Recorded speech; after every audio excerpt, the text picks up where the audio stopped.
field setup role, a base setup role. And so we started out with 6 kids, and each kid had a different role, and we quickly found out that 6 kids trying to do this was too many kids trying to do it. So we broke it up into groups of 3, and each team member had 2 roles, and that was more manageable. And so it would be a situation where this team member may be a programmer and a downloader, but he wouldn't, I said a coder and a downloader, but he wouldn't be the one that actually started the robot. So that would be the base setup guy, and the base setup guy would also perhaps be involved in measuring and communicating that to the programmer. So going through that process, and every 15 or 20 minutes we would switch roles. And so that allowed we felt like it allowed every kid to really get a good hands-on experience, programming the robot, and the whole development of each step of the life cycle. What I call debugging is things, the robot doesn't do what you want it to, and you try to fix that, and by the time you get back to the computer, you forget what it was you were going to change. And so one thing we did was we found out we could videotape, or not videotape, but it's digitally record, like a movie of the robot as it's doing its thing, and that way we could more easily remember what it was they wanted to change about the robot. And so that's the programming part I talked about. Now Sheila's going to go over the next 2 things, which is team building and research project, as how we did it. Robert and I worked as a team when we coached our team last year.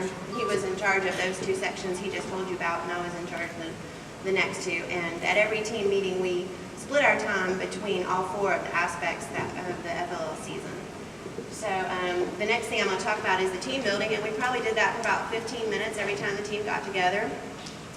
And as I look back now, I came up with some objectives that I probably didn't know I was doing at the time, but I realize now.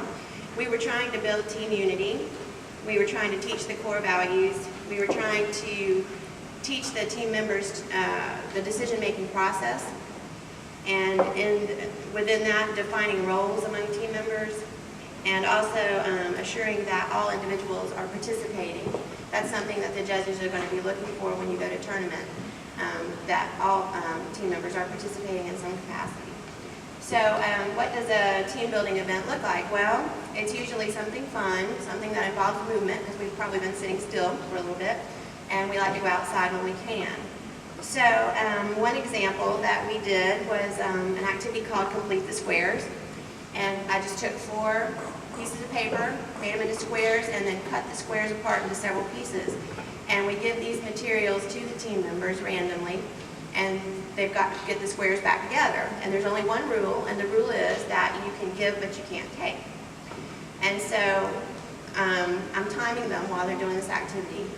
And when they get done, the big part of when they get done with one of these activities is discussing what went well and what didn't go well, and what does this have to do with FLL?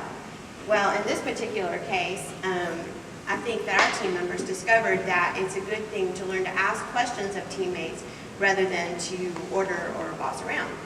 So we came up with a little motto, if you need your teammate to do something, how can you pose it as a question rather than telling your teammate to do something? So I'm going to put my guys on the spot right here. Ginger, could you demonstrate telling your brother something to do, perhaps?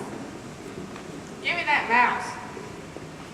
And of course, we all know that that is not an example of gracious professionalism, and that's not Ginger's normal demeanor at all. But in the effort to be kind to one another and demonstrate courtesy for one another, Alex is going to show how he might ask a question of his teammate rather than telling her what to do. Ginger, could you please give me the mouse? Okay, thank you guys. Okay, so after the complete the square activity, we would talk about that we need to ask one another questions. We need to talk about, let's see, I'm having a mind blank, excuse me.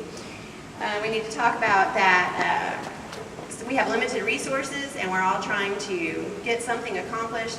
How can we share those resources, exchange those resources, and get the job accomplished without getting upset with one another? Another example, if you guys can Another example of a team builder that actually focuses on the core values was a crossword puzzle that we did. And so in this activity, to get the kids up and moving, I taped on their back the clue for the crossword puzzle. For instance, number 1 might say, we are a blank. And this is a review activity. The kids have all been introduced to the core values. And so they go around and look on each other's back to try to find the clue for the word that goes there. And then they've got to fill in the blank, and they can talk to one another if they don't remember what